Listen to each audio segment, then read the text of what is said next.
એક બાળકનો ભોગ લેવાય પછી પણ ગાંધીનગર મહાનગરપાલિકા નિંદ્રાધીન છે। સેક્ટર 1ના તળાવમાં હજી સુધી બેરિકેડિંગ નથી કરવામાં આવ્યું।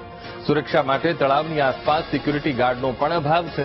તળાવ પાસે પૂરતી સુરક્ષા હોવાનો મનપાના અધિકારીઓએ દાવો કર્યો હતો, તો મેયર અને સ્ટેન્ડિંગ કમિટીના ચેરમેને કરેલા એ દાવા ખોટા સાબિત થયા છે। વીટીવી ન્યૂઝના રિયાલિટી ચેકમાં તંત્રની બેદરકારી સામે આવી છે।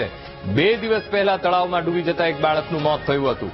ઘટનાના 48 કલાક પછી પણ ગાંધીનગર તંત્ર હજુ પણ ગંભીર ન હોય તેવું જોવા મળી રહ્યું છે।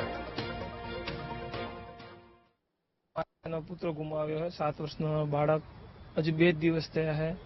ત્યાંથી આજ સુધી કોર્પોરેશનના જવાબદાર અધિકારી, એન્જિનિયર, ડેપ્યુટી એન્જિનિયર, આના જે લોકલ કોર્પોરેટર है એ ફરક્યા પણ નહીં, અને કમિશનર સાહેબે એક નજર નાખવા આવ્યા નથી કે બંને સાઈડથી લોકો આવજા કરે છે।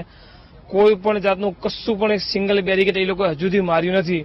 કોર્પોરેશન રાહ જોવે છે કે બીજા કોઈ બાળક મરી જાય। કોર્પોરેશનને ગરીબ બાળકના જીવની કશું જ કોઈ પણ જાતની પડી નથી। અહીંયા કામ જે કોન્ટ્રાક્ટરે ચાલુ કર્યું છે તેમાં પોતાનો કોઈ માણસ મૂકવો જોઈએ અને આગળ બેરિકેડિંગ પણ કરવું જોઈએ, અને સરકારશ્રીએ કોર્પોરેશને પણ પોતાના માણસ અહીંયા એક મૂકવો જોઈએ કે જેથી કોઈ નિર્દોષ માણસ આવી રીતે આવી ન જાય અને કોઈ એન્ટ્રી ન જાય।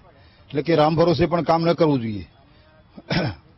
સરકારે શું આ ગરીબ માણસને કંઈ વળતર પણ આપવું જોઈએ।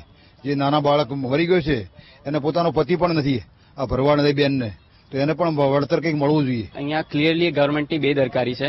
અહીંયા ના કોઈ સાઇન બોર્ડ છે, ના કોઈ વોર્નિંગ આપેલી છે। હું અહીંયા રાત્રે ચાલવા આવ્યો તો મને ખ્યાલ નતો કે અહીંયા એક મોટો ખાડો છે। એ તો સારું હતું કે મારા હાથમાં ફ્લેશ લાઇટ હતી તો મને દેખાઈ ગયું, નહીંતર દેખાતું છે જ નહીં અહીંયા ક્યાંય। અને ના અહીંયા ક્યાંય સ્ટ્રીટ લાઇટ કે એવું કંઈક છે કે માણસને ખ્યાલ આવે કે આટલો મોટો ખાડો કરેલો છે।